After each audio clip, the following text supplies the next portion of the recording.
ಪಿತನ ಸುತನ ಮತ್ತು ಪವಿತ್ರಾತ್ಮರ ನಾಮದಲ್ಲಿ ಆಮೇನ್.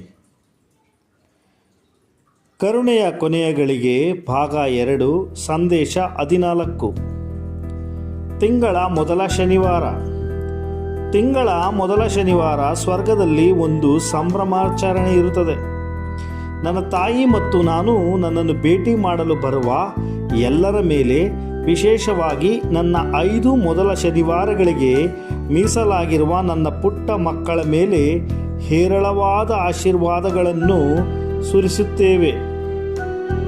ಈ ದಿನ ನೀವು ನನ್ನಿಂದ ಏನು ಕೇಳಿದರೂ ಅದು ನಿಮ್ಮ ಒಳಿತಿಗಾಗಿ ಮತ್ತು ನಿಮ್ಮ ಆತ್ಮದ ಮೋಕ್ಷಕ್ಕಾಗಿ ಆಗಿದ್ದರೆ ನಾನು ನಿಮಗೆ ನೀಡುತ್ತೇನೆ.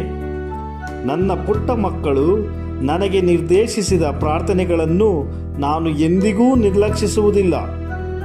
ಈ ದಿನ ನೀವು ನನ್ನ ದೇವಾಲಯಗಳಲ್ಲಿ ಒಂದಕ್ಕೆ ಬಂದರೆ ನೀವು ನನ್ನ ಆಶೀರ್ವಾದಗಳನ್ನು ಮಾತ್ರವಲ್ಲದೆ ಸಂಪೂರ್ಣ ಪಾಪ ಪರಿಹಾರ ಅಥವಾ ದಂಡನೆ ಮುಕ್ತಿಯನ್ನು ಉಡುಗೊರೆಯಾಗಿ ಪಡೆಯುತ್ತೀರಿ.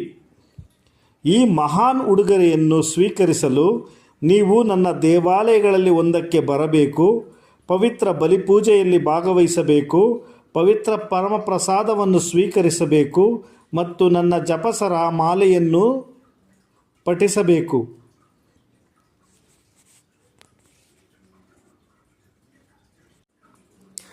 ಪಿತನ ಸುತನ ಮತ್ತು ಪವಿತ್ರಾತ್ಮರ ನಾಮದಲ್ಲಿ ಆಮೇನ್.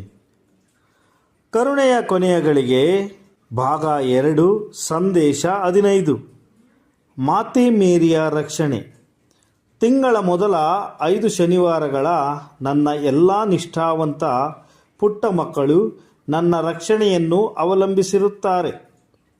ನಾನು ಅವರನ್ನು ನನ್ನ ನಿಲುವಂಗಿಯಿಂದ ಮುಚ್ಚಿಟ್ಟುಕೊಳ್ಳುತ್ತೇನೆ ಮತ್ತು ನನ್ನ ವಿರೋಧಿ ಅವರನ್ನು ಮುಟ್ಟಲು ಸಾಧ್ಯವಿಲ್ಲ. ನನ್ನ ಎಲ್ಲ ನಿಷ್ಠಾವಂತ ಮಕ್ಕಳಿಗೆ ಸಾಯುವ 5 ದಿನಗಳ ಮೊದಲು ಮುಂತಿಳಿಸುತ್ತೇನೆ ಮತ್ತು ಸಮಯ ಬಂದಾಗ ನಾನು ಈ ಆತ್ಮಗಳನ್ನು ಆಧ್ಯಾತ್ಮಿಕವಾಗಿ ನೋಡಿಕೊಳ್ಳುತ್ತೇನೆ. ನಾನು ಅವರನ್ನು ಪಾಪದಲ್ಲಿ ಸಾಯಲು ಬಿಡುವುದಿಲ್ಲ. ತಿಂಗಳಿನ ಮೊದಲ 5 ಶನಿವಾರಗಳ ನನ್ನ ಭಕ್ತರನ್ನು ವಿಪತ್ತುಗಳಿಂದ, ಆಪತ್ತುಗಳಿಂದ ಮತ್ತು ಹಿಂಸಾತ್ಮಕ ಸಾವಿನಿಂದ ರಕ್ಷಿಸಲ್ಪಡುತ್ತಾರೆ.